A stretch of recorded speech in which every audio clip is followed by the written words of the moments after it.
This is where my sister Becky and brother-in-law Dave live. Dave makes the finest electric guitar you will ever see or play.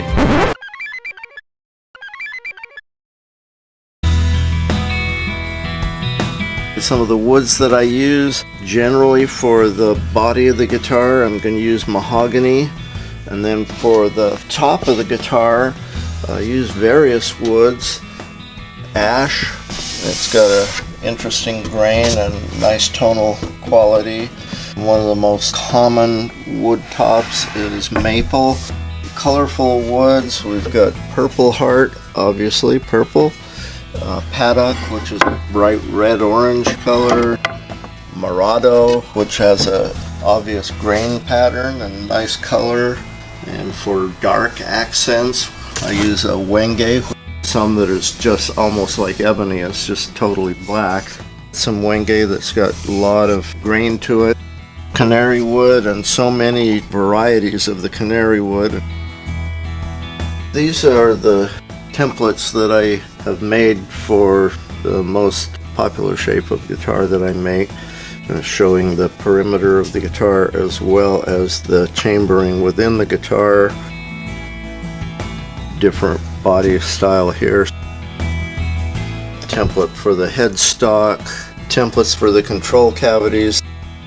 So I have a lot of very specialized equipment to make my guitars. I don't have a CNC router, but I do have file and sandpaper, and that accomplishes a lot.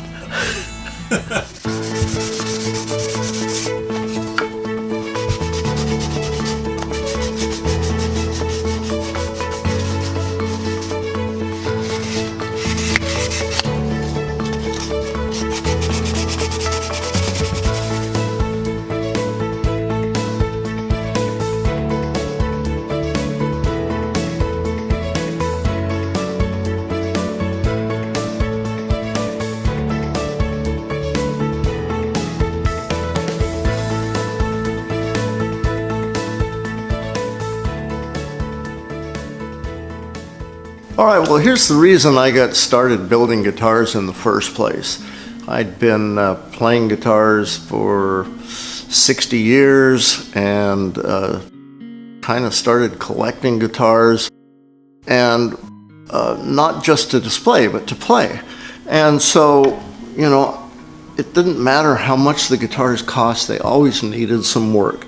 This is a good example, the way Gibson does their neck binding, with the frets a little bit short and the plastic binding continuing the fret. Sometimes that string would get stuck between the fret and the binding, and I'd have to do a lot of repair work, even on expensive guitars. I got to the point where I decided, you know, all this work that I'm doing on guitars, I could make them better than what the manufacturers are doing, and then I can get them just the way I want.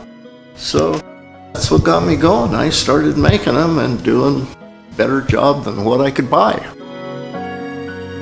To get started building my own, I decided to use a fairly simple body style, copying essentially a Telecaster, basic Telecaster shape. The only difference is it's a little bit more comfortable. It's got the belly cut in it, and it's got chambering to relieve some of the weight. So this one actually weighs 6.0 pounds. It plays like a dream. This is still one of my favorite players. It's not fancy, just a mahogany back, plain maple top, but it plays like a dream, and this is one I'll never part with. So after the basic Telecaster shape, I decided to make a little bit more unique, more my own, and I came up with a different body shape. This is one of the first ones that I used some of those exotic woods to create my own unique designs. This is the wenge, paddock, purple heart, and the white is the maple. This again has the mahogany back, belly cut, and it's chambered. This one weighs 6 pounds and about 2 ounces. So I decided I needed something a little bit more unique design-wise, and so I decided to come up with a standard headstock design for all of the guitars that I create. So this is the headstock design that is the DB Custom style. Can't see the decal on there. This is the body shape, which I've decided to make most of the guitars following this shape.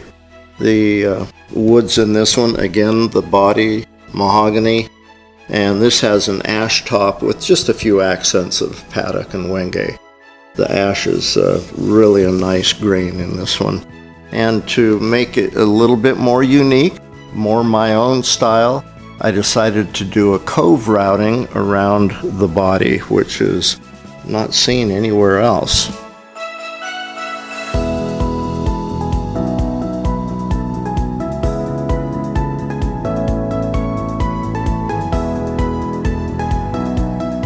So my next logical step was to make the necks a little bit more exciting.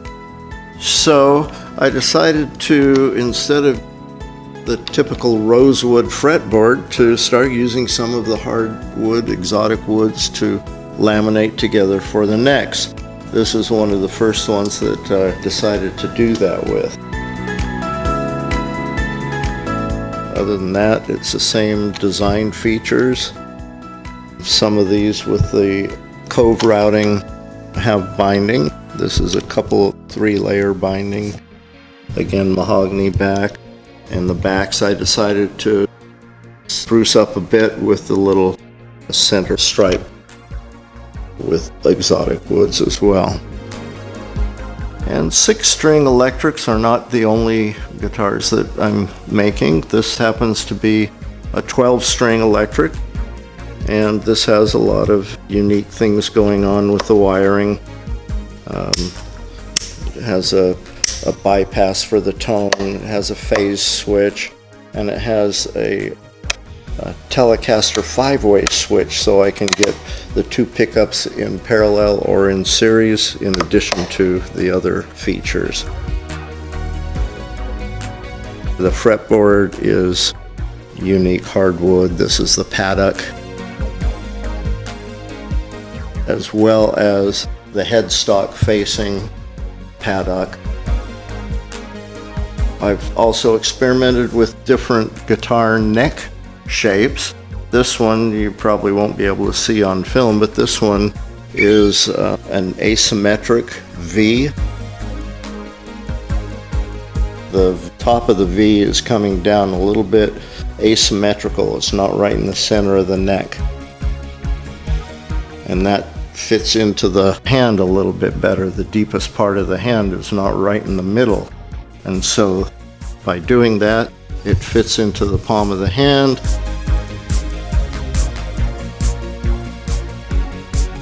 So that you get that nice feel in your hand without having it exceptionally thick. So here's one that's in progress right now. It's not completed, but we can get an idea of what the inside looks like because it's not all covered up yet.